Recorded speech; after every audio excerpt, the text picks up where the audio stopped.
It's a duty of care. It's a duty of care. Hello there. I'm Bebop O'Luler. This is The Lore is My Oyster, and today we're diving into the wonderfully twisty world of negligence, where we turn careless behavior into, well, court cases and damages. Negligence is a civil wrong, or tort, meaning one private person sues another for compensation, not punishment. A word of caution, negligence is a complex and extremely lengthy subject. This video is a very basic introduction for students beginning to learn about law. It is most certainly not legal advice. If you think that you are a victim of negligence, you must see a lawyer. So, grab your ginger beer, watch out for snails, and let's get stuck in. Negligence is simple enough to describe.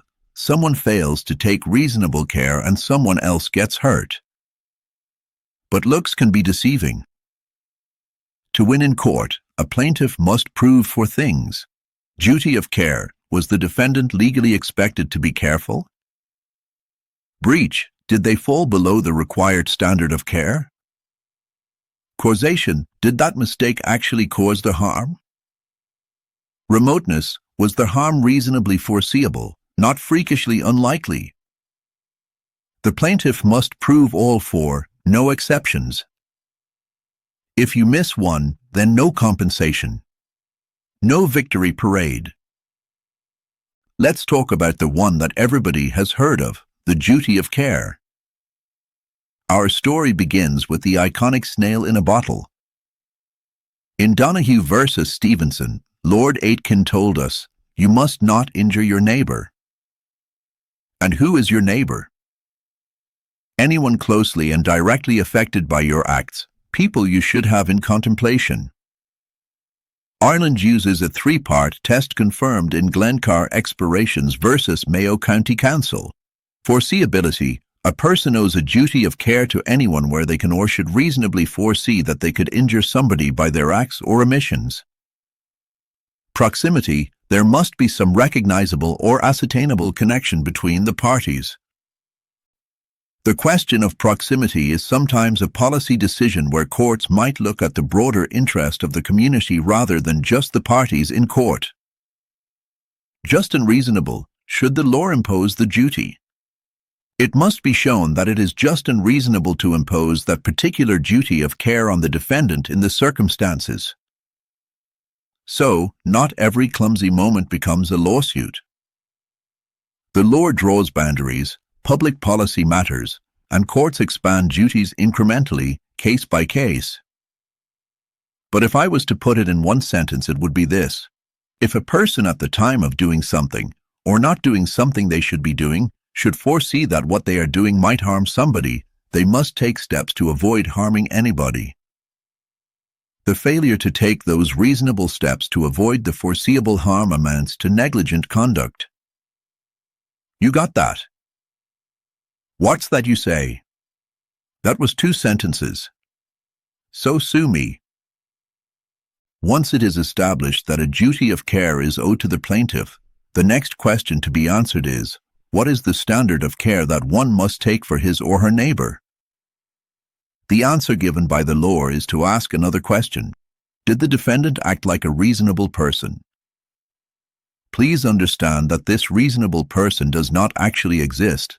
He or she is a construct, an imaginary person, who gets up and goes to work, has their lunch and tea, and then travels home again, in the Clapham Omnibus, or nowadays, the Green Line Lewis, at the end of the working day. Usually this mythical character isn't perfect, has no superpowers, has no special qualifications or skills, isn't careless, but isn't overly fastidious either, and generally doesn't panic under pressure. Just an ordinary Joe or Jane Soap, your average citizen walking down the street, scratching out a living as best as they can. Professionals are held to a higher yardstick because they do have special qualifications and skills, so they are no longer just an ordinary citizen, reasonable doctor, reasonable teacher, reasonable lawyer. Essentially, Professionals are judged according to the demands and expectations of their profession, but the court makes the ultimate decision as to whether that professional has acted reasonably given those extra qualifications and skills. Even if careless behavior is proven, the plaintiff must link the breach of the duty of care to the injury that they suffered.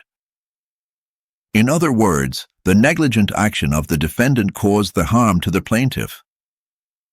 This is known as causation. Causation is a tricky business because we have causation based on the facts as proven, known as factual causation. But we also have what is known as legal causation, where the law draws conclusions, often irrespective of the facts, and some would argue, sometimes despite the facts. You might think that, but I really couldn't comment. I want you to think of a chain stretching between the conduct of the defendant and the injury suffered by the plaintiff. If a causation test leaves the chain intact, then causation is established. If the law decides that a link in the causation chain has been broken, then causation is not proven and the plaintiff will lose. Factual causation uses the but-for test, but for the defendant's conduct, would the harm have occurred? An example from a famous case, man poisoned by arsenic goes to hospital. Hospital sends him home. He dies, but evidence showed treatment probably wouldn't have saved him.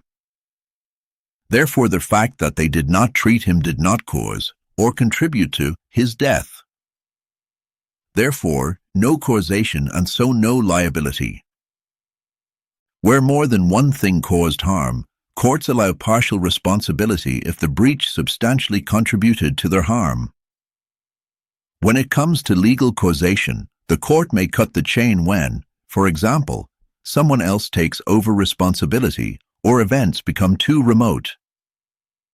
This is the novus actus interveniens principle, a fancy Latin phrase meaning something new interrupted the chain. We can quickly consider remoteness, which, to put it simply, is asking whether it would be fair to make the defendant take the blame for the damages to the plaintiff in these circumstances. This can cut both ways. Sometimes the defendant will escape liability, but in other circumstances the seemingly remote damage will be attributed to the defendant. So the courts have consistently held that even if you caused harm, you're not liable for wildly unforeseeable consequences. But, on the other hand, once some physical injury is foreseeable, the eggshell skull rule kicks in: take your victim as you find them. Fragile skull. And you didn't know. You should have thought about that before you did the negligent act. Tough luck, full damages owed. So, negligence asks for simple, serious questions. Was a duty of care owed? Was the standard of care breached?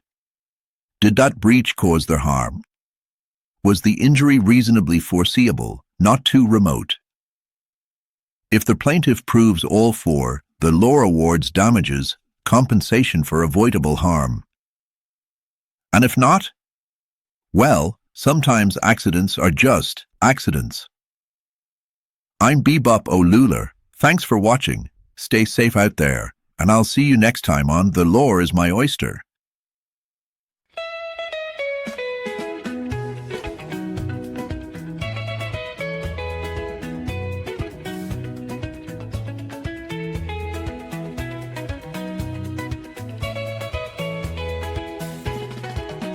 It's a duty of care.